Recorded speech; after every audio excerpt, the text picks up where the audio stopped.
faut en finir avec les grands mariages? Est-ce que je suis la seule à vouloir un petit mariage? Ils vont faire un mariage 50 000 €, louer des belles voitures, le lendemain ils rendent la salle les gars, ils vont au travail à 9h. Ta mère veut que tu portes 9 robes différentes, ton fiancé veut limiter les dépenses, ton frère te dit de garder l'argent pour la lune de miel, mais tes potes attendent que tu les fasses rêver. Et toi tu sais pas, tu veux faire plaisir à tes parents et tes amis, mais en même temps tu veux pas te ruiner ou ruiner ton couple. Mais en tout cas moi je constate qu'il y en a de moins en moins, et quand il y en a, j'ai remarqué soit c'est souvent des mariés qui sont assez jeunes et qui ont aussi peut-être moins la capacité, la possibilité de tenir tête entre guillemets, bien sûr, à la pression familiale qui représente quand même toujours le mariage. Il y a quand même toujours une pression familiale et sociale liée à cet événement, même si les mœurs évoluent. Les grands mariages traditionnels, ils ont pas disparu. Ils sont pour beaucoup une occasion privilégiée de se réunir dans une société de plus en plus individualiste. Et puis c'est tout un symbole pour les familles issues de la diaspora. Les noces sont aussi le moment de célébrer fièrement ses racines. Selon un rapport sur le secteur nuptial, 66% choisissent encore le format traditionnel. Mais à quel prix? 19 000 €, c'est le prix moyen d'un mariage en France aujourd'hui. Un couple sur 4 dépasse les 25 000 €.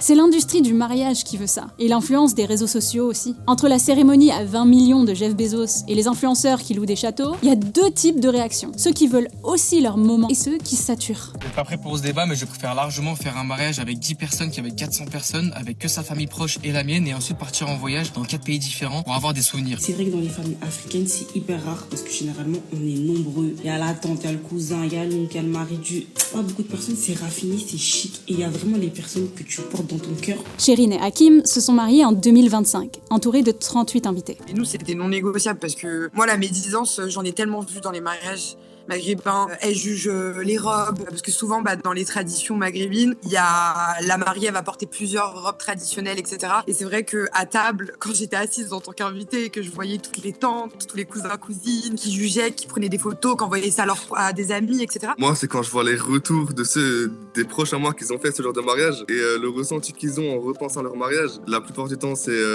du regret, du dégoût. Et je me suis dit, ah non, ça c'est... Mais attention, est-ce qu'en réduisant tout, on perd pas quelque chose d'essentiel? On casse les codes, certes, mais on risque aussi de casser le lien social. Si t'invites plus la famille élargie, tu finis par la voir qu'aux enterrements. C'est un peu glauque. Surtout que la famille, elle avait un rôle à jouer avant. Elle était témoin et garante du succès du couple. Devait donner des bons conseils, elle avait vocation à l'aider, à se réparer à l'avenir en cas de conflit conjugal, voire à le soutenir financièrement, comme l'explique l'anthropologue Isabelle Krincré-Finkel. Vous en pensez quoi? Vous êtes plutôt mariage à la Bezos ou en mode petit mariage, grand voyage?